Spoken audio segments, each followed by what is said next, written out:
Here we've got a 2012 Honda Civic. I'll show you guys how to replace the rear shock absorbers. If you start off by opening the boot and coming inside the back of the boot, you're going to need to take out this carpet cover, and so you're going to pop out these little clips here. There's one missing up the top here, which is already out, so I'll pop these out, and then that will give us access to the top of the rear shock, which is just inside here. So I've just got an interior clip tool here. Let's get under the clips, pop them out.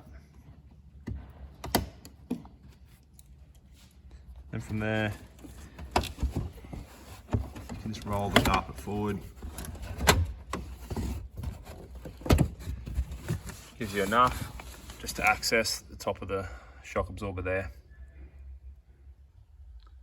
So on the top of this shock absorber, you've got a 14mm nut, and there's an Allen key, cut out in the top, which takes a 5mm Allen key. So sometimes you can get away with just using an air rattle gun on this or an impact driver to undo it. Other times you'll need to actually put the spanner and the Allen key in it just to crack the nut, and then you can wind it off. Otherwise the shock might just spin itself. So we'll try both methods and see how we go. So I've got my rattle gun firstly with a 14mm socket on it. I'll give that a hit. You can see it's already come off, so that's loosened off. Obviously, that's the easier option than using a spanner and an Allen key. We'll just get that nut. You don't need to take the rubber out because we're going to push the new shock absorber straight through it, so you can just leave that in there, and then we'll go under the car and pull it out. I've got the car up in the air now. I've got the wheel off, which isn't quite essential. It just gives me a bit more room to wiggle the shock absorber out if I need to. All you'll need here is a 14mm socket. Once again, I'm just going to use my rattle gun. It's got a captive nut on the back of it, you may be able to see. So that won't spin, we don't need to hold that at all. So I can just rattle that off, and then I should be able to slide the shock out.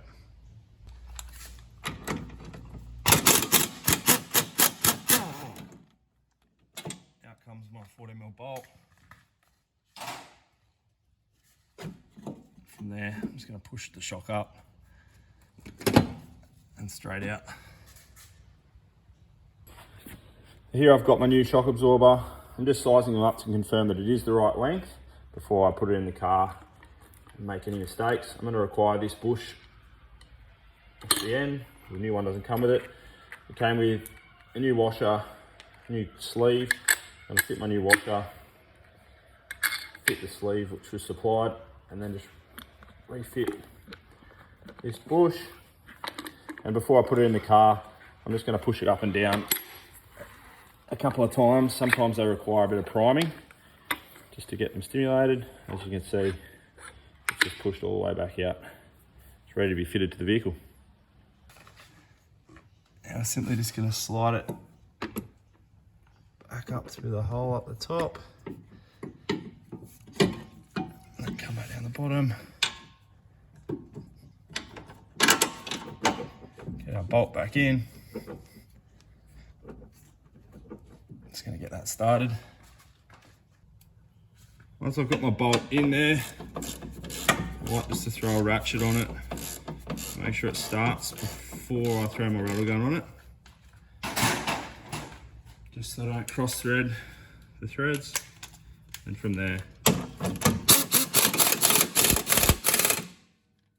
that up and just double check it with a ratchet.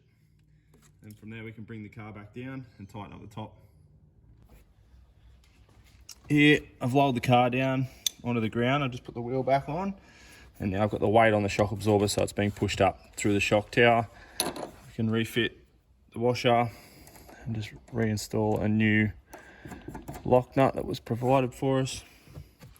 I'm just going to tighten this up with the spanner, the 14mm spanner, and that 5mm Allen key, just to get that lock nut started.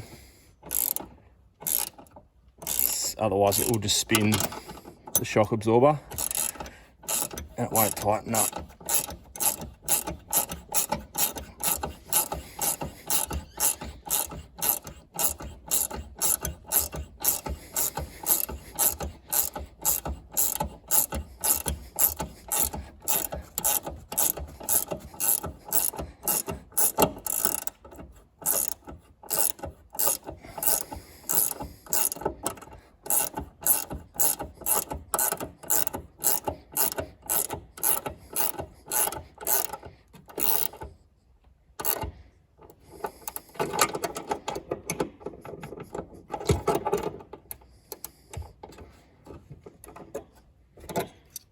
tightened up. From there, just refit the inner lining.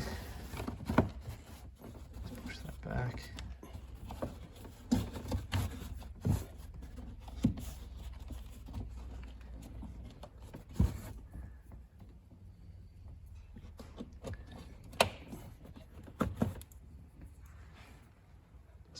Refit those interior clips. Just make sure all the carpet lines back up. That's all done.